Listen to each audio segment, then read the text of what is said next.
Gaano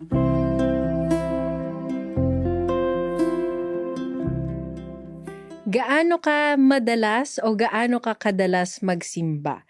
Gaano ka kadalas pumunta sa church at umattend ng mga gatherings na tungkol sa Panginoon? Ang makakasama natin ngayon, nagsisimba daw siya, nagcha-church daw siya kasi required.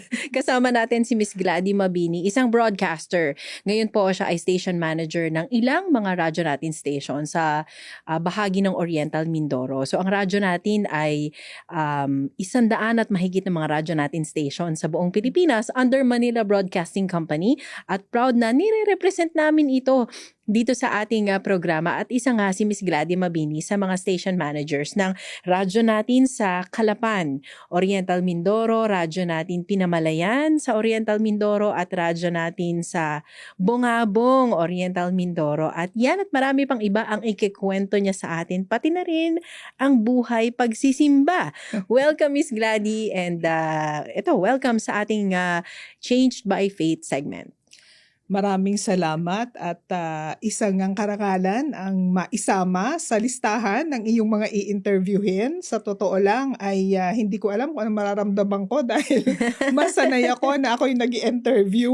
Diba? Sa akin manggagaling ang tanong. Pero to God be all the glory for this opportunity to be here sa program na ito. Ayun. Ikaw naman daw ang, kumbaga, time mo naman na ikaw magbabahagi ng inspirasyon. Of course, nagagawa natin yan every day sa ating segment, sa ating pag-perform ng ating sinumpaang tungkulin at saka sinumpaang profession na binigay ni God sa atin. Pero ito yung pagkakataon na talagang makapagbigay tayo ng inspirasyon in terms of paano ba kumilo si God sa buhay ni Miss Gladys Mabini. So, na-mention ko kanina, ikaw ay kabahagi namin sa radyo natin nationwide under Manila Broadcasting Company.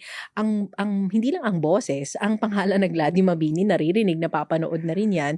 So, ikaw ba talaga ay true-blooded radio personality, media practitioner? Ibig sabihin talagang you are crafted for this industry? I believe so. In fact, ang aking paniniwala, ito talaga yung calling ni Lord sa buhay ko. Ito yung very first job na meron ako, pagdi-DJ. So, maaga ako na nag-start bilang DJ, pero walang anyone from the family na nasa ganitong industry. I'm the first. Ikaw lang? Ako lang. Okay. Oo. In fact, yung kurso ko, yung Bachelor of Science in Development Journalism, pinili ko siya kasi walang masyadong math. Diba? Relate. Walang masyadong math. Naghanap lang ako. Pero even nung high school pa ako, mahilig na talaga ako magsasali ng mga competitions at the same time yung mga pagsusulat. So, parang dun ko nakita yung gusto ko yung ganitong work. Hilig mo? Hilig ko. But at the same time, naging masaya nga ako dahil konti yung kanyang mathematics. So, kaya ko siya binorsu. Non-quota. Non-quota yung course. Oo. But at the same time, habang inaaral ko siya, doon ko talaga na-feel na yun yung gusto ni Lord din for my life. Okay. In fact, kahit na marami na rin naman akong industriya na napasok, hinanap ko pa rin siya. Kumbaga, gusto ko pa rin siyang balikan. Okay. Yung timing, hindi lang dun sa time na gusto ko. Pero kung ano yung gusto ni Lord and yung nangyari sa buhay ko, mas maganda pa. Okay. Kumbaga, hindi ko na-imagine na ibibigay niya, but ibinigay niya. So, unang exposure mo sa siguro radio station, dito ba sa Manila o sa probinsya ka unang nagsimula? Sa probinsya talaga ako dahil nung time na yon nagsisimula ang radyo natin, 1997. Okay. No, so yung time na yon inisip ko na try ko kaya, 'di ba? Tapos hindi ko naman nakalain na papasa ako. Nag-audition ka ba bilang DJ? Nag-audition ako bilang DJ. Tapos yung training pa, nung time na yon alam mo yung bibigyan ka ng news article na in English. Tapos, isasampa ka nila doon mismo na magbabalita ka. Diretso mo siyang itatranslate into Tagalog or Waray. Oo, ganon. Pumasa naman ako. So, at an early age talaga, yun. nag-start ako mag-DJ. So ito ay sa radyo natin. Radyo natin, TV Albay. Yun yung Sa very Albay. first na assignment ko. Okay. Doon ako napunta. Okay. After that, yun, nag-aral ka din, di ba? Mhm. Nag-undergo ka ng college degree Mhm. na may kinalaman sa journalism or Mhm. communication. Mhm. Okay. So nagtrabaho ka na DJ, Mhm. writer, Mhm. producer at Mhm. lahat. Pero at some point, di ba, ikaw ay napunta rin sa public service or ikaw ay naging under sa isang local government Yes, office? yes. Oo. This was like after mga 5 years na Mhm. nasa broadcast ako. Tapos sabi ko, parang gusto ko mag-explore. No? Mhm. Saka nung time na yon hindi kalakihan yung sahod ng pagiging OIC ng mga Mhm. radyo natin. Tapos, syempre, may family na. So, inisip ko na dapat siguro tignan ko rin yung ano pa ba yung meron. Ibang opportunities. Oo. So, kasama doon sa napuntahan ko is ang mag-serve sa government service. Mhm. So, na-appoint ako. Una, parang naging secretary ako ng city administrator sa city government of Muntinlupa. Mhm. No? Then after that, na-promote ako, naging OIC ako ng Department of Agriculture ng city government of Muntinlupa. Tapos, Mhm. there came a time pa na 2 department ang pinahawakan sa akin. Mhm. Ang isa is yung Early Childhood Education Division. Nag-OIC din ako doon. So, yung mga daycare, parang principal ako doon Okay. sa division na yon. Yun. So, by that time, umalis ako 33 years old sa government Mhm. service. I tendered my courtesy resignation nung time Mhm. na yon. Yun yung pagbalik ko naman sa broadcast. Okay. Nakabalik ako sa radyo natin. Okay. So, Mhm. nagsimula sa broadcast, sa media, 5 years. After Mhm. that, nag-transition ka Mhm. to, sabihin na natin, corporate or public service. Mhm, Nagtrabaho ka sa public mhm. service. Ilang taon ang inilagi mo doon sa public service? 10. Tagal. I mean, sa government service, almost 7 years, no? Mhm. Pero yung wala ako sa broadcast, mga 10 years na wala ako. Mhm. Doing, sabi mo nga, expansion of knowledge, of experiences. Mhm. So, na-enjoy mo rin naman. Oo, marami ako natutunan. Mhm. Marami ako natutunan. In fact, nung time na yon, Miss Chess, nung time na yon, ang iniisip ko talaga, ini-imagine ko sa sarili ko ay, doon ako magre-retire. Gusto Okay. kong i-pursue yung government service. Mhm. Kasi natutuwa ako na gawin yon. Kasi damang-dama ko na makabuluhan yung ginagawa ko.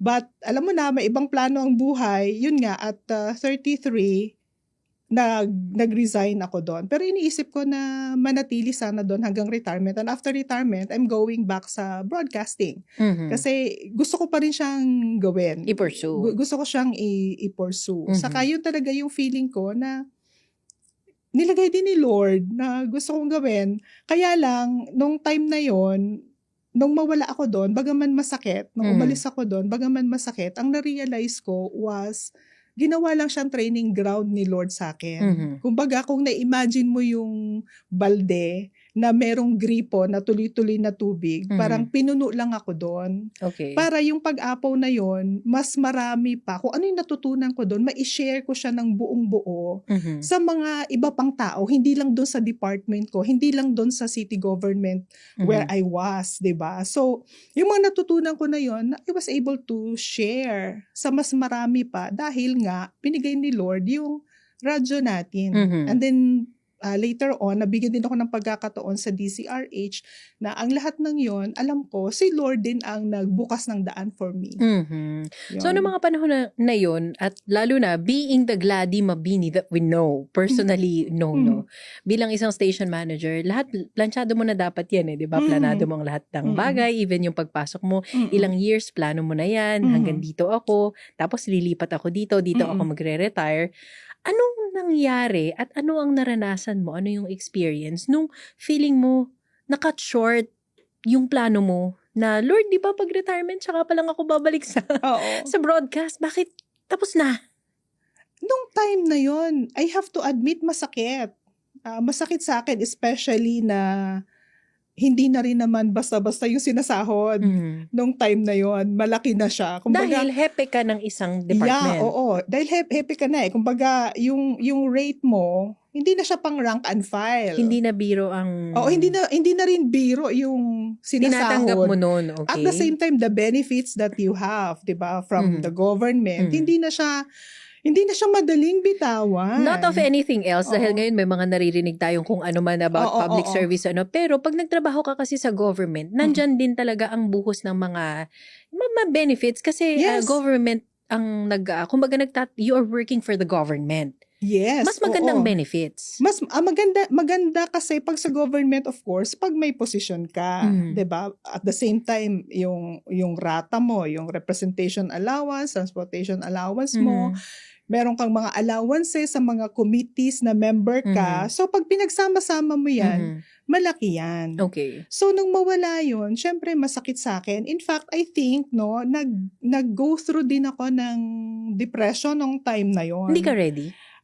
I was not ready. Kumbaga, mahal ko yung ginagawa ko eh. Kasi nung time na yon, nasa ECED ako, Early Childhood Education Division. Mahal ko yung mga kasama ko, di ba? Naka-build na kami ng community, ang dami-dami naming projects. Yung mga bata, yung mga estudyante namin, kumbaga, mahal ko na yung department na yon.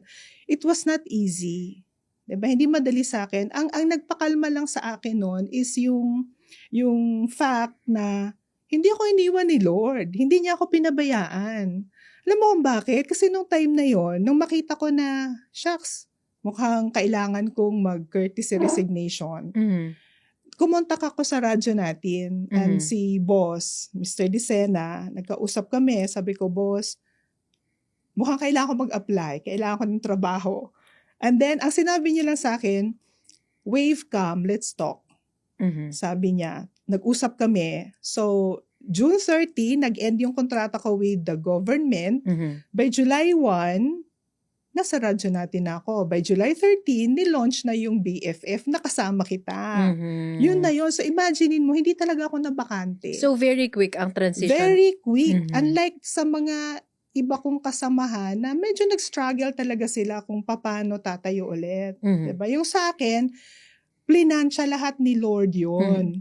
Kaya, yung pain, napalitan yun ng joy, napalitan yun ng gratitude. Kasi kahit na mahirap yung sitwasyon, nakita ko kung paano gumalaw si Lord.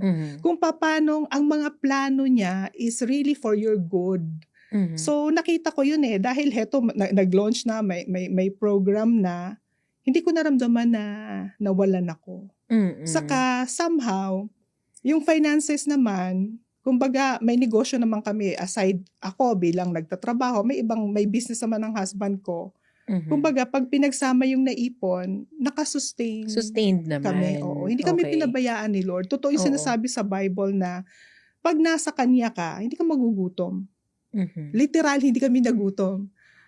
As in, provide niya kung ano man yung kailangan namin. Okay. So may difference kasi ang magtrabaho ka, you work for the government and working for a private company. So Right. without us comparing yung mga amounts, pero para lang makita natin ano yung adjustment na ginawa.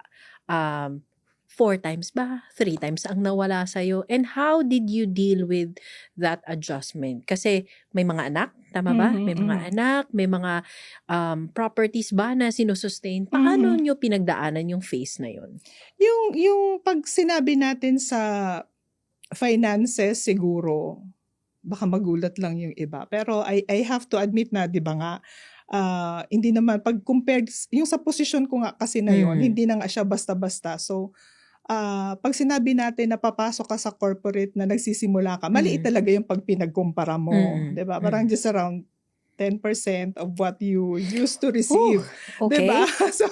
So parang ganun siya. Pero paano ba kami naka-sustain is, actually, BFF, ako din iniisip ko yun kung paano nga ba. Basta ang alam ko lang sa buhay namin, pag kailangan na namin, dumarating yung provision. May negosyo kami yung sa husband ko, naging supplier kami ng mga billboard, mga tarpaulins, ganyan. And we're paying, ang laki ng monthly namin for all the machines na meron kami. Mga tarpaulin machines na mga malalaki. Ang naaalala ko, every time may pupunduhan kaming cheque, alam mo ginagawa ko? I go inside the room at sinasabi ko, Lord, may cheque ako na kailangan mag-good bukas. Hindi ako pwedeng mapahiya. You have to provide. And the Lord provides, you know? Kumbaga yung May mga challenge. tumatawag, Gladdy, you know, may cheque ka dito, may collection ka sa ganito, papuntahan mo. Nabubuo siya. So, yung even nung wala na ako sa government, tas we have to give up that business, nakita ko kung paano si Lord nag-provide. Yung mga time, mahilig ako sa kooperatiba eh. Nung time na may work kami, we have this business, nagbi-build ako ng finances, nagbi-build ako ng share. So lahat ng yon talagang nagamit namin nung time na wala na ako doon sa posisyon na yun, umalis ako sa posisyon na yun. Okay. Pag Yeah. kinikwento na lang natin ang mga problemang dumaan na nalagpasan na natin, parang madali na lang sabihin, madali na lang ikwento. Pero during that time, was it really challenging or hard na nasanay ka sa ganito, kumbaga, very comfortable? Nagkaroon ba ng discomfort or uncomfortable feeling at some point? Oo naman. Kasi syempre, nung nasa government, diba, tas may sarili kang service vehicle eh, may sarili kang driver, 'di ba? Nandun yung benefit na kapag you don't feel well, tatawag ka lang sa ospital ng Muntinlupa, 'di ba? Tapos tutulungan ka nila na makasecure ng room kasi kasama 'yun sa benepisyo mo eh, Okay. 'di ba? So yung payment nun, may benefit din na kasama. So yung pagdating dun sa adjustment, tas wala ka na, mahirap siya. 'Di ba? Mahirap siya kasi magda-drive ka mag-isa. Tapos Muntinlupa to Pasay, malayo. Tapos bagong driver ako, 'di ba? Okay. Tapos you have to do it on your own.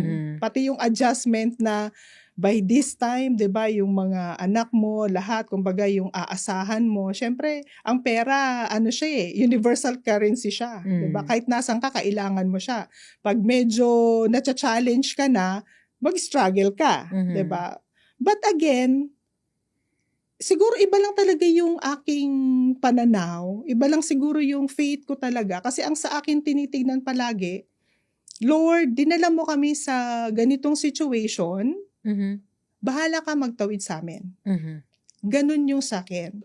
And nung time na kumbaga umalis ako dun sa government service na tinuturing ko na talagang bread and butter namin nung time na yun, 'di ba? Dahil empleyado, may inaasahan ka, 'di ba? At the same time, yung business din namin, yung mga anak ko, magka-college pa lang. Nako, ayan na. 'Di ba? Magka-college pa lang sila. So, iniisip ko, anong gagawin ko?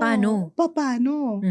But then again, si Lord ang nagpo-provide eh. May mga projects na napupunta sa amin, kahit nung nag-radyo natin na ako, biglang merong mga clients, 'di ba, na nako-close mo yung deal, tapos meron kang mga endorsements, 'di ba, na binibigay Bigla na si lang Lord. dumarating. Biglang dumarating na ako din, sabi ko nga sa mga anak ko, sa family ko, sa husband ko, it really is all because of God. Hindi sa amin yun, hindi dahil magaling ako or kung ano man. Ang paniniwala ko, even up to this time, ang lahat ay dahil mabuti ang Diyos. Even yung time na nag-surgery ako, diba? That was just 3 months ago. Talagang nakita ko kung paano niya kami tinawid. So, time and time again, kahit nasaan kang posisyon ng buhay mo, nasa ang season ng buhay mo, nasaan ka man, LGU ka man, private ka man, abroad ka man, or dito sa Pilipinas, kung ibe-bless ka ni Lord, ibe-bless ka ni Lord. He Kung will. di ba kung ipoprovide yan ni Lord, ipoprovide yan ni Lord. Dumating ba sa point, Miss Gladdy, na I think yung transition kasi that was so sudden because hindi mo, ang tenure sa government, hindi mo masyadong matatansya because of change of power, Yes. change of administration. So, doon ka ba hindi naging masyadong ready? Sa transition na yon, oo. Hindi ko siya masyadong inisip. So hindi mo siya Nadarating inisip. pala yung point na yon. Oo, na kailangan mong harapin yung season na yon ng buhay mo. 'Di ba? Na yung buhay pala seasonal din talaga siya. Hindi siya forever ganyan. Hindi siya walang bagay na nananatili. Kaya kung may panahon man na nahihirapan ka, season lang 'yon. Lilipas at lilipas 'yan at pupunta ka doon sa next phase ng buhay mo. Katulad ng nangyari sa akin. Pero siguro, ang importante, na meron tayong paniniwala at pananampalataya na kahit saang season ka man ng buhay mo, Mhm. pagkasama mo ang Diyos, hindi ka dapat na matakot. Mhm. Hindi ka dapat na mag-alala. Bakit? Kasi na-figure out na niya yan bago ka pa niya dinala dyan. Mhm. Ako sa akin, ganun yung aking panuntunan sa buhay Mhm. ko. Yun talaga yung masasabi ko na nangyari sa buhay ko. Na despite of all the highs and lows, the ups and downs, nakita ko na it's really the Lord Mhm. na nagsusustain sa akin, sa family namin. Siya Mhm. talaga nagpo-provide ng lahat. Totoo. Mm-mm. At ang kamay ng Panginoon, minsan daw mas nararamdaman natin. Ang boses niya, Mhm. mas naririnig natin kapag nasa ganyan tayong mga Yes, transitions, di ba, Miss true, Gladys? true. So, lahat ng napakinggan mo noon sa pagsisimba, pag-attend sa church, doon mo na biglang Bumalik. bumabalik sa'yo. Yeah. Pero dati, ang kwento mo yata, nag-church ka every Sunday. Oo, bawal mag-absent. Kasi laking lola ako eh, Okay. 'di ba? Kami naman, protestante na talaga kami. UCCP yung family namin. Kumbaga we're a family of pastors actually. Mhm.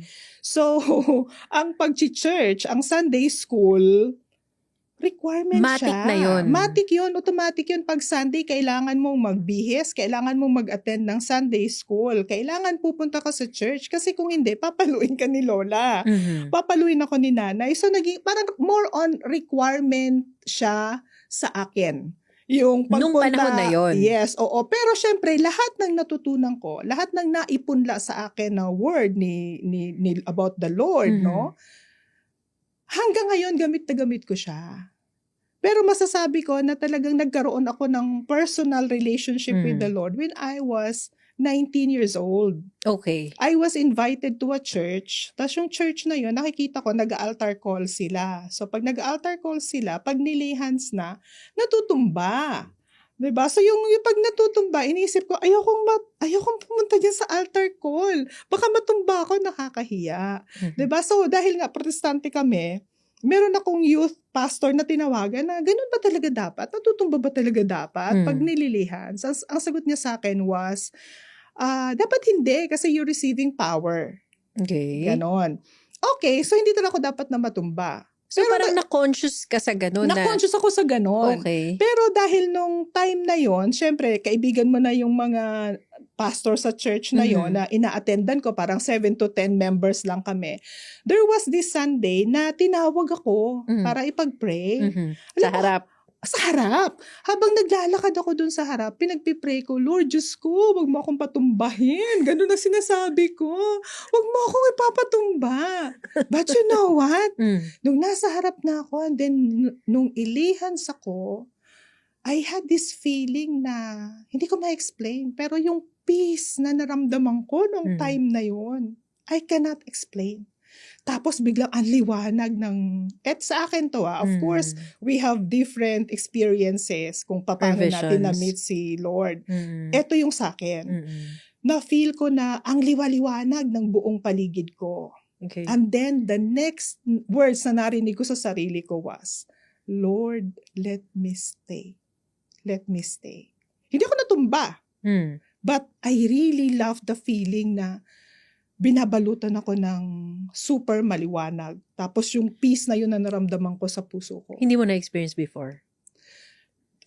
That's the very first. Hindi na siya nasundan. Pero enough yung experience na yon para maging ganito kalalim ang faith ko sa Panginoon. Kasi without that experience, sa lahat siguro ng nangyari sa buhay ko, bibitaw ako eh.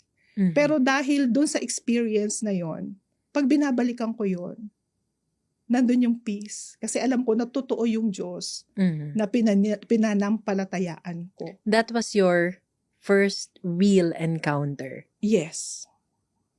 Tapos yun na yung nag-sustain sa akin sa mga sumunod. Kasi ngayon, mag-50 na rin ako. Time na yun, nasa 20 lang ako eh. 'Di ba? So, ilang dekada na kami magkasama ni Lord. Lagi mong binabalikan yung experience Binabalikan ko yung experience na yon. Pag sinasabi ng iba na baka naman ano lang siya, parang isip ko lang. Sa akin hindi eh. It was a real experience na hanggang ngayon nagsusustain sa akin to continue to have faith. anuman ang season ng buhay ko. After that experience, ano na ang nagbago sa pag-attend mo every Sunday?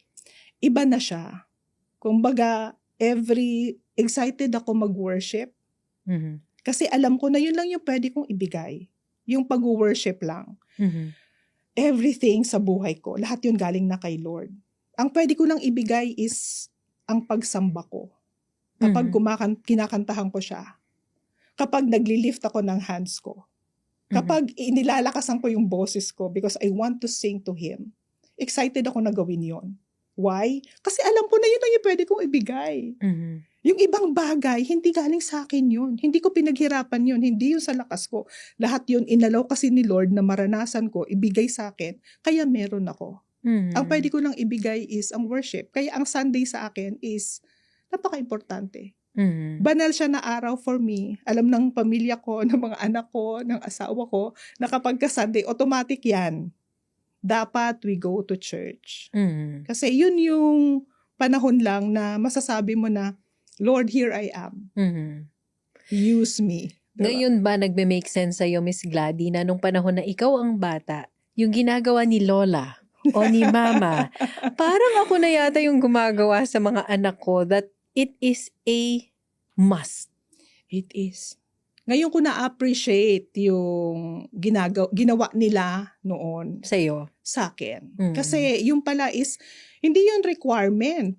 Yun ay para maging maayos ang buhay. And until now, kahit yung lola ko wala na siya, damang-dama ko na patuloy na tinutugon ng Lord ang panalangin niya for me. So yung prayer, yung prayer, dahil minsan meron tayo na kapag ka pinapanalangin, 'di ba? Bakit ang tagal mo, Lord, ibigay? Huwag kang mag-alala. Kasi may appointed time si Lord. May appointed na araw para ibigay sa iyo 'yon. Sa akin it happened so many times. Kailangan lang manalig ka. Patuloy ka manampalataya na, Lord, you know what's best. Kasi kapag nananalangin ka, tas alam niyang hindi naman makakabuti sa iyo, hindi niya talaga ibibigay. Pero mas may mabuti siyang ibibigay. So you do not lose hope. So may mga bagay na pinapadaan ka ni Lord sa mga bagay na yun, na minsan hindi mo naintindihan bakit ba ako kailangan mag-church? Bakit ba ako kailangan magbihis every Sunday? Ang sarap matulog.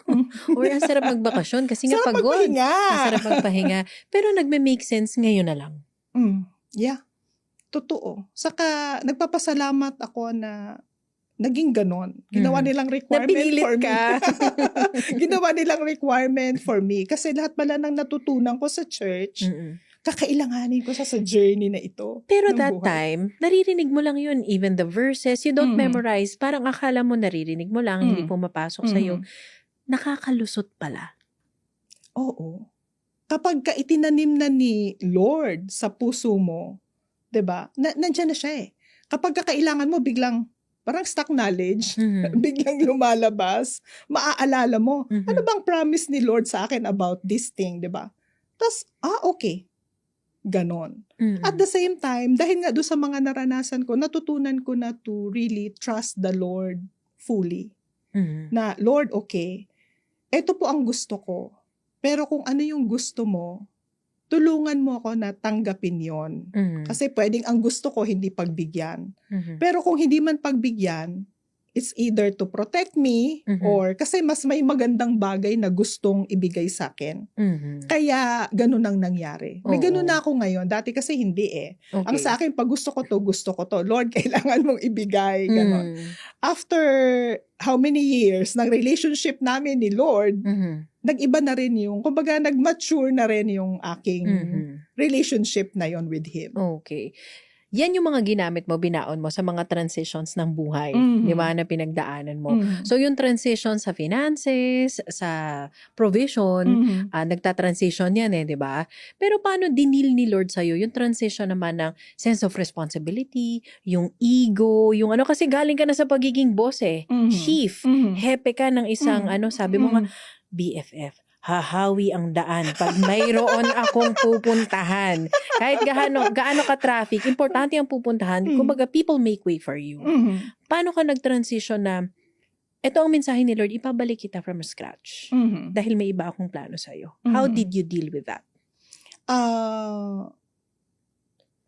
Siguro nung time na yon ay tinanggap ko na lang siya ng buo. Kasi wala kumbaga saan ako pupunta?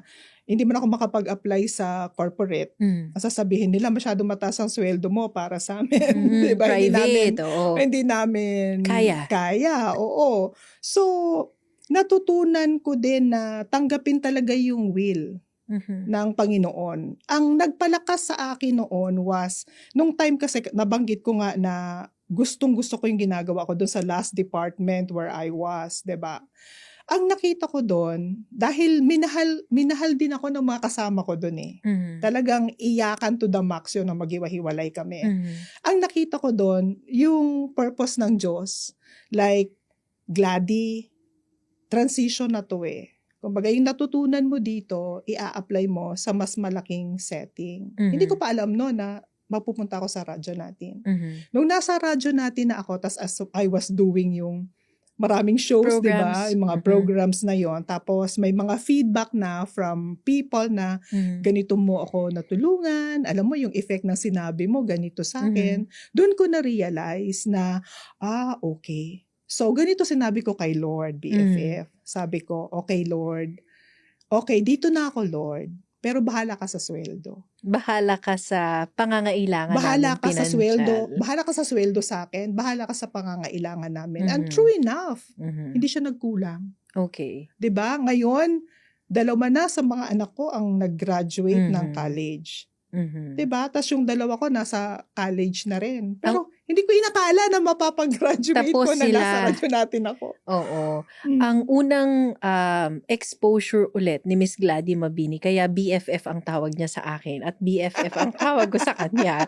Dahil yan ang unang programa pinagsamahan natin. Nung bumalik ka. Best Friends Forever. That's the very first program, July 13, 2013. Dahil nauso yata yung term na yan nung Oo, mga nung panahon na yon, yung BFF na yon. Tayo lang naman, walang makakalabas, walang makakaalam. Magkano ang allowance na binigay sa'yo nung panahon na yun? Pwede ko bang sabihin dito? Pwede yan. I was receiving like, parang time na yun, parang started 5,000. 5,000. Pero nung time na yon, every Saturday lang yung program. Pag tiningnan mo ba, Lord, makakabuhay ba to ng pamilya na magkukolehiyo? Oo, tapos, syempre, panggasolina mo lang yun eh, diba? At saka noon panahon ng BFF, wala pang Zoom, wala pang pre-taping, lahat yon live. Totoo. So, kailangan talaga pupunta ka. Personal mo na gagawin yung program. Oo, because you do what you want, diba? Yes. You love what you do. And you trust God na ipoprovide mo, Lord, yung mga pangangailangan ko. At hindi talaga siya nagkukulang. I mean, importante yung nauunawaan natin yon. Importante na tinatanggap natin yon na hindi siya magkukulang. Kasi kung laging iisipin mo na kung ano lang yung nakikita mo, kakabahan ka talaga, matatakot ka na talaga ba? Pwede ba kami mabuhay dito? Pero hindi eh. Kapag nagtitiwala ka kay Lord, He finds ways. Oo. Para ibigay sa'yo yun. Nagsimula ang BFF year 2013. 2013. So, more than 10 years. Yes. Diba? More than 10 years after, si Gladdy Mabini ay ngayon ay station manager na ng ilang mga 3 station. radyo natin stations in the provinces. Specifically yung sa Oriental Mindoro na Calapan, Bungabong at Pinamalayan. So, ang blessings ni Lord, kaakibat din ng progreso, di ba, na napagdaanan mo throughout these years, nakasama ka ng radyo natin. Ang mga anak, nakapagtapos na rin ng pag-aaral. 2 na sa mga anak ko. Yung eldest ko is an environmental sanitary engineer. And my second is multimedia arts graduate, no? And yung eldest is from TIP, yung second is FEU. Ang third ko is now an international student sa Australia. And yung bunso ko is third year college naman sa Perpetual Health School, University. Kung iisipin ng mga listeners natin, followers natin or viewers natin, paano nangyari yun? Nag-start ka sa ganito, pero lahat yun miraculously pinoprovide ni God hanggang sa ngayon. Yes. Totoo. Ako din 'pag binabalikan ko hindi na ako makapaniwala sa mga nangyari. Mhm. Pero wala namang imposible kay Lord, eh, 'di ba? Lahat ng meron sa mundong ito, kanya, eh. Mhm. Kailangan lang you ask kung ano yung kailangan mo at paniwalaan mo na ibibigay niya. Mhm. 'Di ba? Kasi kung ang hiningi mo ay naka-align sa will niya Mhm. para sa buhay mo, ibibigay at ibibigay niya. Mhm. Naglagay siya ng araw kung kailan yun matutupad. Mhm. Kailangan mo lang maghintay at patuloy na mag-hold doon sa promises niya Mhm. na ang panalangin mo ay yes and amen kapag ka naka-align yun sa will niya for your life. Mhm. So sa akin, yun yung nangyari. 'Di ba? Yung mga panalangin na yun, lalo na ng isang magulang dahil sino bang magulang ang Mhm. magdarasal ng hindi mabuti para sa kanyang mga anak. Oo. Pero dahil nga magulang ka, 'di ba, ino-honor ni Lord yung panalangin mo for your children. Mm. So ganun yung nangyari sa'kin. Ayun. At sa mga transitions in life, Miss Gladys, isa yata sa pinakamaituturing natin na malaking blessing ay yung support system ng family. Paano Mm. mo i-describe na God has blessed you with a beautiful family? Kasi yung mga anak ko, masunurin, eh. Hindi sila sakit sa ulo. Mhm. Kumbaga yung children ko, yung love nila for me, dama ko sa aming mag-asawa. Pag sinabi mag-church ha, gayak ha. Kumbaga very close-knit kami as a family dahil malayo kami sa mga relatives. Mhm. So talagang kaming mag-asawa and our 4 children. Ang pinagmamalaki ko is yung mga anak ko, lalo na nung nag-aaral na sila, Mhm. alam nila yung boundaries. Alam nila yung pwede nilang gawin. Alam nila yung hindi nila pwedeng gawin. Mhm. So, yung mga anak ko, hindi ako nagkaroon ng problema na mga nag-addict na anak, 'di ba? Or Mhm. nabuntis ng maaga. Hindi ako nagkaroon ng ganoong challenge. And you consider it a blessing? It is a very big blessing. Kasi Mhm. nakita ko yung sa iba, eh. 'Di ba? Na bagaman they have it all, pagdating sa Mhm. mga anak, nagkakaroon sila ng Yun yung challenge. challenge Sa nila. akin kasi, lumaki din sila sa church. Siguro masasabi rin nila yung feeling ko na naging Mhm. requirement din sa akin na kailangan nating mag-church pag Mhm. Sunday. Pero yun nga, ang naging bunga is yung faithfulness ni Lord na bantayan din ang kanilang buhay Mhm. habang nasa amin Mhm. sila. Yan. Sabi din nila, behind every successful man is a supportive wife. Mhm. But behind the successful Gladys Mabini, Mm. Is a tignan mo daw yung, supportive husband. tignan mo daw yung asawa. Oo. Kasi yung asawa ko naman, siya yung aking yung sinasabing the wind beneath my wings. Ang asawa ko yung believer ko talaga. Mm. Yung kumbaga, minsan nagdududa ako kung kaya ko. Mm. Pero pag sinabi ng asawa ko na, try mo, Mi. Kaya mo yan. Diba? Siya yung number 1 avid fan ko. Mhm. Sawang-sawa na nga daw siya sa boses ko, eh. Kasi kahit saan siya magpunta, naririnig niya. Pumunta siya sa bahay, mga Mhm. radyo. Pag pumunta siya sa sasakyan, boses ko pa rin dahil Mhm. naka-tune in, 'di ba? Mhm. So, pero still nandyan siya. Siguro yung support system ko with my husband is hindi siya ordinary. Mm. Binigay din siya ni Lord para tulungan ako ma-achieve yung gusto kong ma-achieve.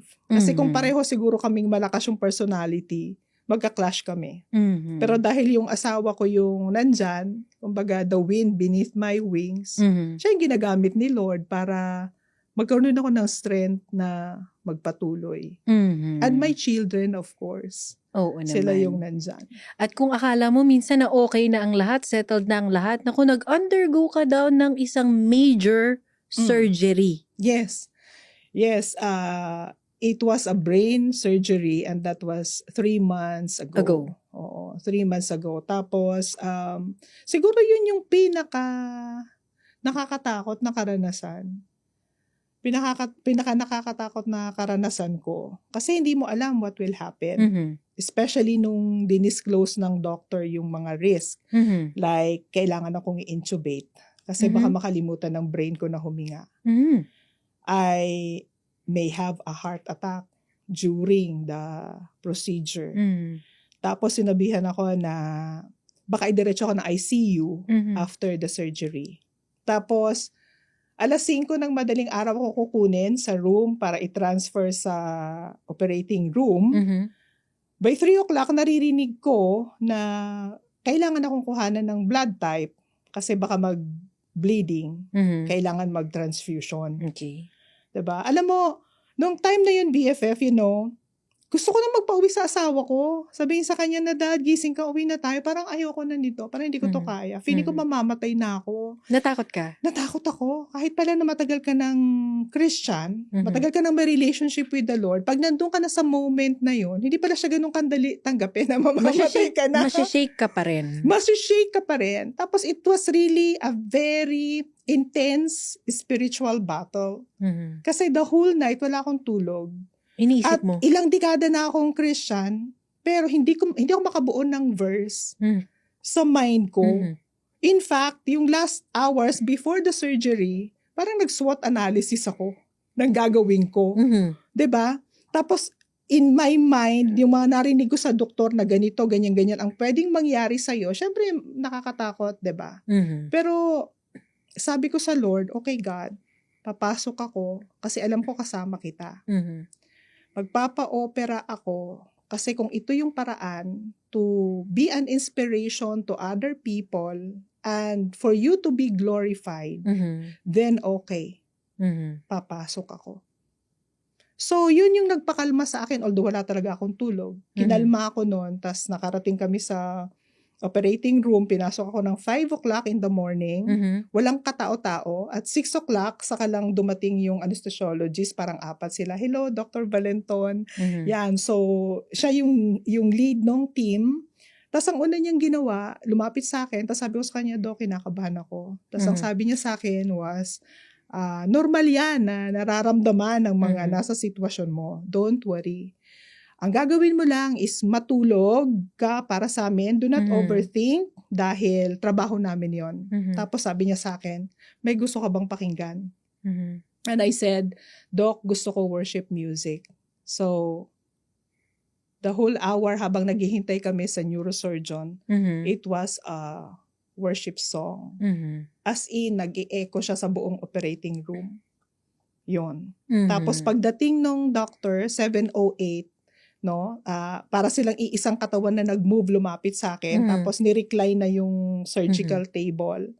Tapos heto na, 'di ba? Tapos nilagyan na ako ng, what do you call it, yung dito. Mhm. Tapos bibilang ka ng 1, para 2, 3. Tapos tulog na. Tapos tulog ka na, hindi mo na alam yung Mhm. mangyayari sa'yo, 'di ba? Sa akin, nung time na yon, nung nilalanghap ko yon, 1, 2, 3, yung millisecond ng 3 and 4 hindi ko na nabilang. Pero yung in between ng 3 and 4 na yon, I heard yung small still voice na sinasabi,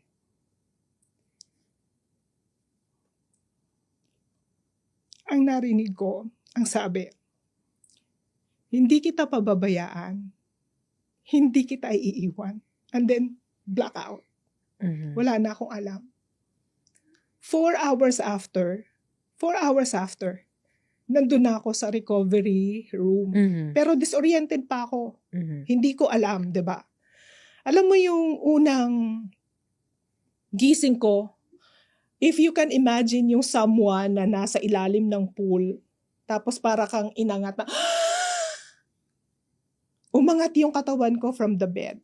Tapos narinig ko yung nurses, Ma'am, bawal pa kayong umupo. Oo. Tapos pinagtulungan nila akong ihiga ulit. Mhm. Yung feeling ko kasi nung time na yon, para akong nakalubog sa tubig. Tapos kailangan kong gumanon para ako makahinga. Tapos, opera. Hindi mag-register sa akin na inopera ako. Siguro mga 3 to 4 minutes bago ko tuluyang naalala ulit na, nga pala, inopera nga pala ako. So, tsaka nag-sink in sa'yo na, saka nag-sink in sa akin tapos na. natapos na ang operasyon at buhay ako. Ang una kong pinakiramdaman, ginalaw-galaw ko yung bibig ko. Kasi 'di ba sabi, baka ilabas ako nang naka-intubate. Mhm. Hindi ako naka-intubate. Tapos, walang transfusion. Mhm. Hindi ako na heart attack. At At hindi kasama ka namin hindi ngayon. nakalimutan ng brain ko na huminga at kasama ninyo ako Live ngayon. and alive. Kaya sabi nga ni Lord sa kanyang word, may promise siya sa atin, Deuteronomy 31:6. Be strong and courageous. Di ba huwag ka matatakot? Do not be afraid or terrified because of them, for the Lord your God will be with you. He will never leave you. He will never forsake you. Amen. Yan yung huling sinabi niya Yes. bago ka matulog. So at peace ka. Mhm. At ngayon nga, Miss Gladys, kasama ka namin. At siguro mas marami pang kwento ang... Sabi nila gano'n, no? Pag binigyan ka pa ng second life, another life, Mhm. may mga ipapagawa pa si Lord sa'yo. Ano ang Mhm. mensahe mo para dun sa mga followers ni Miss Gladys Mabini, sa mga nakasama ni Miss Gladys sa local government service at sa mga nakilala ka Mhm. as Miss Gladys Mabini? Continue lang sa buhay na kasama ang Diyos. Sabi nga, ang pinaka-importanting desisyon na pwede nating gawin in this lifetime is kung tatanggapin mo si Jesus Christ as your personal Lord and Savior. 'Di ba? So, hanggat kasama mo siya, ano man ang meron sa buhay, makakaasa ka na makakatawid ka, malalampasan mo yan. Kasi mahal ka niya eh. Kumbaga, binigay niya lahat sa'yo. As long as alam natin yon na kaya niyang ibigay sa atin ang makakabuti para sa atin, malaking kabawasan yon sa mga alalahanin natin sa buhay. So, siguro sa mga nakikinig sa atin ngayon, yun ang isang bilin na gusto kong iwanan na sana hindi nila makalimutan. To continue living with God, na umaasa, nagtitiwala na may Diyos na nagmamahal sa'yo, sa akin, sa ating lahat. Kailangan lang tanggapin natin ang pagmamahal na yon at mamuhay tayo ng pleasing sa Kanya. Kasi syempre, lahat naman ay mamamatay. Ang pinaka-importante is pag namatay ka, saan ka papunta? 'Di ba? Yun ang dapat na pinaghahandaan natin. Lahat ng meron tayo ngayon, it's fleeting. 'Di ba? Matatapos, mauubos, mawawala. Pero yung eternal gift ni Lord sa atin, na eternal life with Him, yun ang pinaka-importante sa buhay. Paano binago ni God at binago ng pananampalataya niya sa Panginoon si Gladys Mabini? Kung noon requirement ang pagpunta sa Sunday service at ang pagsisimba, ngayon iba na. Maraming salamat, Miss Gladys. Welcome always. Ayan, nakasama po natin si Miss Gladys Mabini. Nawa na-inspire kayo at marami ring natutunan. Kaya kung kayo'y nasa portion o nasa phase ng buhay ninyo na kailangan ko bang magsimba? Bakit ko kailangan gawin to? Or nakokonsensya dahil hindi nakakapagsimba every Sunday or parang feeling malayo na kay Lord. Tuloy lang. Sabi ni Miss Gladys. Nakasama niyo rin po Cheska San Diego Bobadilla dito sa Changed by Faith. Kapartner po natin ng MX3 Natural Supplements.